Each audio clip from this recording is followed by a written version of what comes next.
2절 말씀 한번 읽어보겠습니다. 야곱의 족보는 이러하니라. 요셉이 17세의 소년으로서 그의 형들과 함께 양을 칠 때에 그의 아버지의 아내들 비라와 실바의 아들들과 더불어 함께 있었더니 그가 그들의 잘못을 아버지에게 말하더라. 아멘. 요셉은 아버지 야곱에게 사랑받는 아들이었는데요, 그가 단지 잘 먹고 또 놀고 편하게만 살았던 것이 전혀 아니었습니다. 그는 아버지의 사랑을 받았지만 17세의 소년으로서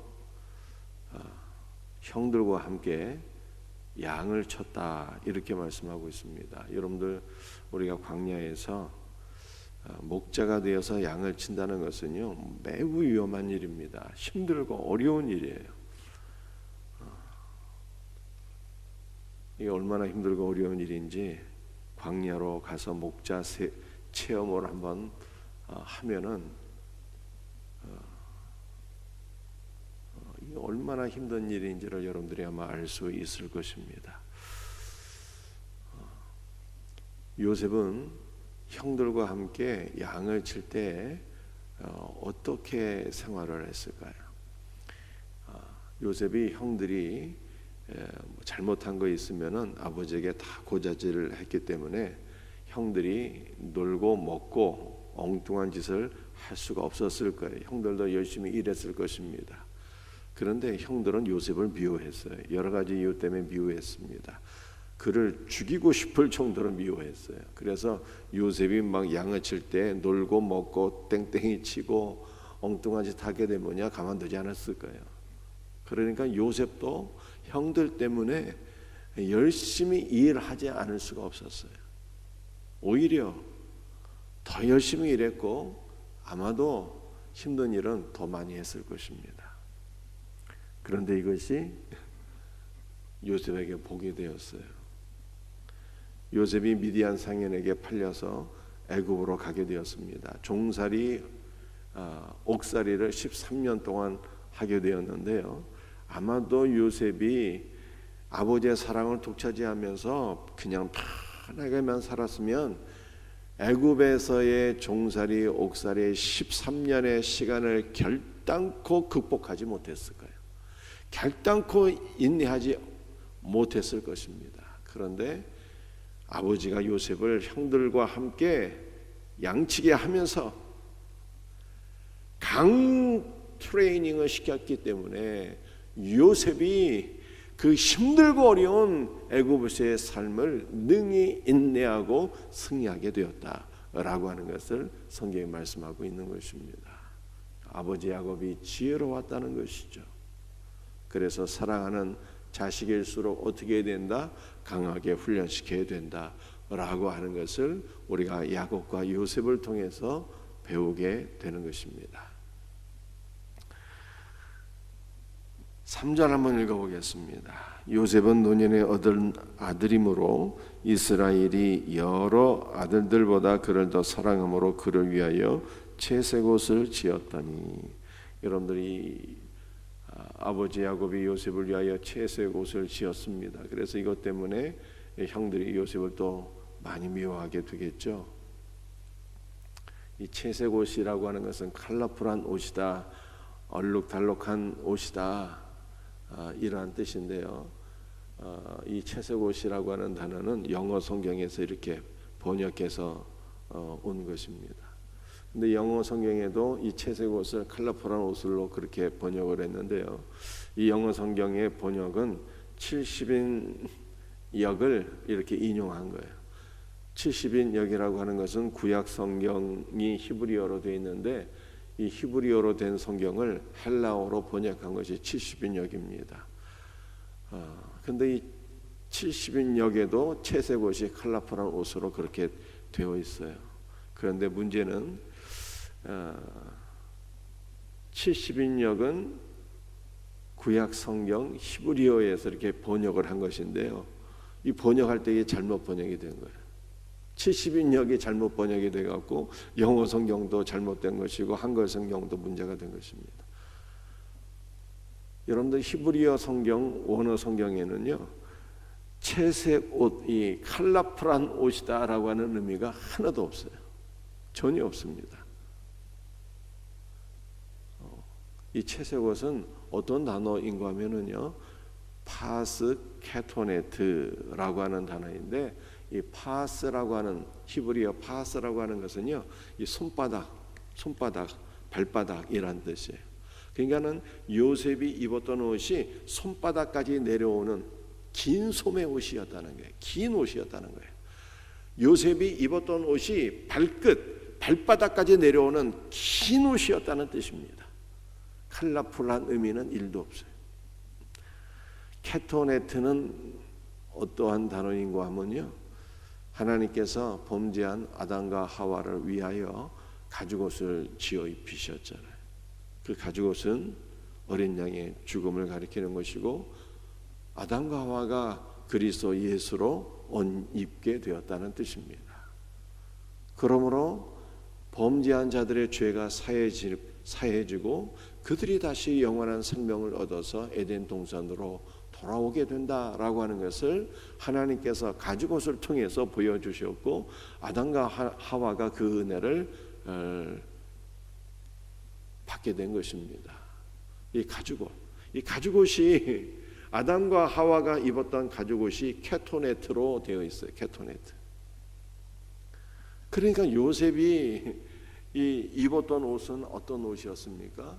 요셉이 입었던 옷은요, 그런 컬러풀한 의미는 아니고, 요셉이 입었던 옷은 그는 그리스도 예수로 옷 입게 되었다는 뜻이에요. 아버지 야곱의 양육을 받은 요셉은 아버지의 신앙을 물려받아서 그리스도 예수로 옷을 입은 믿음의 사람이었다라고 하는 것을 보여주고 있는 것이 바로 파스 케토네트라고 하는 단어입니다. 여러분들, 우리 모두도 오직 그리스도 예수로 옷 입고 살아갈 수 있는 온전한 믿음의 사람들이 되기를 주의 이름으로 축복합니다. 여러분들, 5절부터 우리 요셉의 꿈 얘기가 나와 있죠. 우리 한번 읽어보겠습니다. 요셉이 꿈을 꾸고 자기 형들에게 말하며 그들이 그를 더욱 미워하였더라.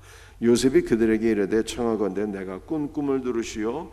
우리가 밭에서 곡식단을 묶더니 내 단은 일어서고 당신들의 단은 내 단을 둘러서서 전하더이다.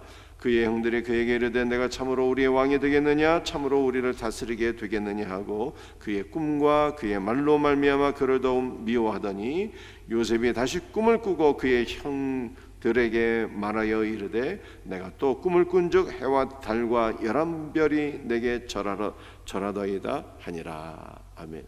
요셉이 2번 꿈을 겹쳐 꿉니다. 동일한 꿈을 2번 꾸게 되었다는 뜻이고요. 또 2번 꿈을 꾸게 된 것은 하나님께서 이 일을 확정하셨고 하나님께서 이 일을 반드시 이루신다는 그러한 의미인 것입니다. 여러분들, 요셉이 첫 번째 꿈을 꿨는데요, 요셉의 곡식단은 일어서고 형들의 곡식단이 요셉의 곡식단에 절을 하는 그러한 꿈을 꾸게 되었습니다. 여러분들, 이 꿈의 의미는 말이죠, 요셉이 이후에 애굽의 총리가 되어서 형제들이 요셉에게 곡식을 구하기 위하여 오게 되는데, 그때 다 애굽의 총리가 된 요셉에게 절을 하게 된다는 그러한 꿈인 것입니다.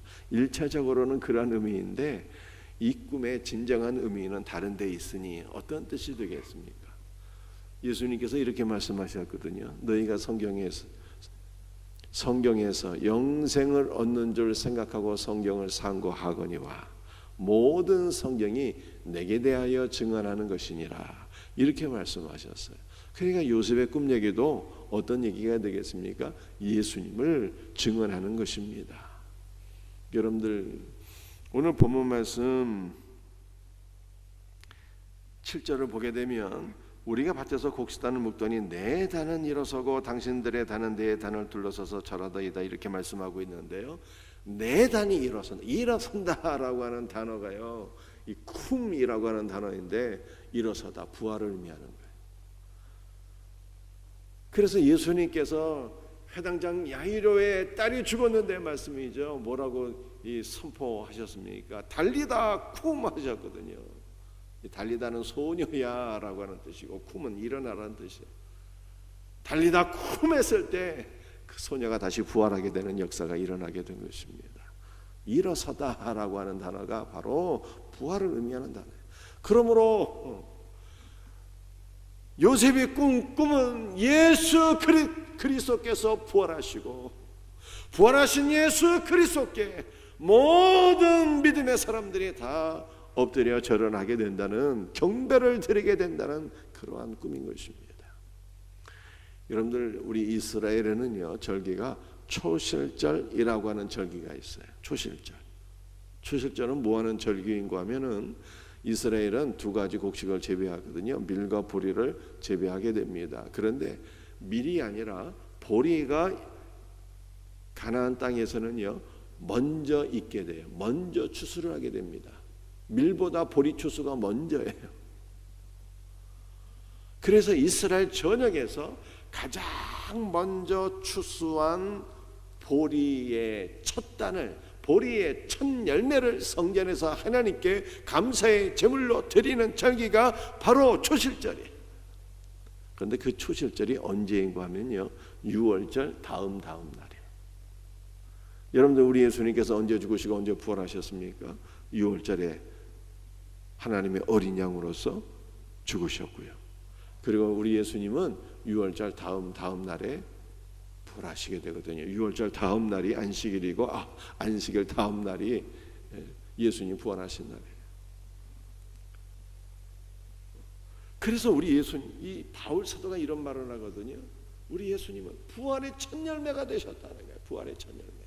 그래서 초실절에 하나님 앞에 첫 번째로 드린 그 보리의 첫 단은 바로 예수 그리스도의 부활을 상징한다 이 말이에요. 예수 그리스도의 부활을 상징하는 거예요. 그러므로 오늘 이 요셉이 이렇게 말씀하고 있지 않습니까? 내 단은 일어서고, 여기에 단은 곡식단이에요. 곡식단. 바로 주 예수 그리스도를 의미하는 거예요. 내 단은 일어서고 내 단, 즉 예수 그리스도께서 부활하신다는 거예요. 부활하신 예수 그리스도께 많은 백성이 엎드려 절언하는 꿈을 꾸게 된 거예요. 두 번째, 요셉이 꿈을 꾸게 되었는데요. 두 번째 꿈 9절에 나와 있지 않습니까? 요셉이 다시 꿈을 꾸고 그의 형들에게 말하여 이르되 내가 또 꿈을 꾼즉 해와 달과 열한 별이 내게 절하더이다. 여러분들, 이것도 애굽의 총리 대신이 된 요셉에게 아버지와 어머니와 모든 형제들이 엎드려 절을 하게 된다는 그런 꿈 이야기인 것입니다. 1차적으로는 그러한 의미로 해석이 되겠죠. 그러나 이것도 동일하게 부활하신 예수 그리스도께 구약의 교회와 신약의 교회와 모든 믿음의 백성들과 하늘에 있는 새 예루살렘까지 엎드려 절하게 된다고 하는 그리스도의 부활을 가리킵니다. 여러분들, 그리스도 예수의 부활이 바로 우리의 소망이에요. 왜 그렇습니까? 애굽의 총리가 된 요셉을 인해서 요셉의 가족만이 아니라 이스라엘 백성들과 애굽인들과 세계 만방이 다 양식을 얻고 구원을 받지 않습니까? 요셉으로 인하여 살게 되는 거예요. 여러분들, 우리는 누구로 인하여 생명을 얻게 되었습니까? 부활하신 예수님으로 인하여. 택하신 모든 하나님의 백성들이, 천하 만민이 부활하신 예수 그리스도로 인하여 영원한 생명을 얻게 된 것입니다. 그 영원한 생명을 얻은 사람들이 바로 저와 여러분들이에요. 그러므로 우리는 그리스도의 부활 생명 안에서 살아가게 되는 거예요. 그리스도의 부활 생명이 우리를 살렸고 우리는 그리스도의 부활 생명을 힘입어 살아가는 자들이. 할렐루야. 그리고 다시 오실 그리스도의 부활이 우리의 소망이에요. 다시 오실 주 예수 그리스도, 그분이 다시 오실 때 장차 죽게 될 우리의 몸도 다시 살아나게 되고 거룩한 새 예루살렘에서 영원토록 주 예수 그리스도와 하나로 연합되어서 살아가게 되니 이것이 우리의 소망인 것입니다. 사랑하는 성도들이여, 주께서 말씀하셨어요. 나는 부활이요 생명이니 나를 믿는 자는 죽어도 살겠고 무로 살아서 나를 믿는 자는 영원히 죽지 아니하리니 이것을 내가 믿느냐 라고 말씀하셨습니다. 그랬더니 마르다가 고백하기를 주여 그렇습니다. 주님의 말씀이 맞습니다. 주는 그리스도시요 세상에 다시 오시는 하나님의 아들이십니다 라고 고백했어요. 여러분들, 우리 예수님은 지금 내 안에 찾아오셔서 내 안에 임재하셔서 나에게 부활 생명을 부어주시는 하나님의 아들입니다 라고 하는 것이 마르다의 신앙 고백이에요. 그러므로 오늘 우리도 주 예수여 오늘 나에게 임재하셔서 그리스도의 부활 생명을 더욱더 충만하게 부어주시고 그리스도의 부활 생명으로서 오늘 하루도 이기고 승리하게 하옵소서 라고 기도할 수 있는, 그리고 이 놀라운 은혜가 우리에게 임할 수 있는 축복이 우리 모두에게 넘치기를 주님의 이름으로 축복합니다. 기도하시겠습니다. 아버지 하나님 감사합니다. 오늘 이 시간에 그리스도의 부활 생명이 우리를 살리신 것을 믿습니다. 오늘도 주 예수의 부활 생명을 우리에게 넘치도록 부어주셔서 내 힘으로 살아갈 수 없는 오늘 하루의 삶을 그리스도의 생명 안에서 살아가게 하시고 그리스도의 생명 안에서 이기고 승리하는 자들이 되게 하여 주시옵소서. 오늘도 주님의 능력의 손으로 우리 모두를 붙잡아 주시옵기를 간절히 소원하옵고 주 예수 그리스도의 이름 받들어 간절히 기도드리옵나이다. 아멘.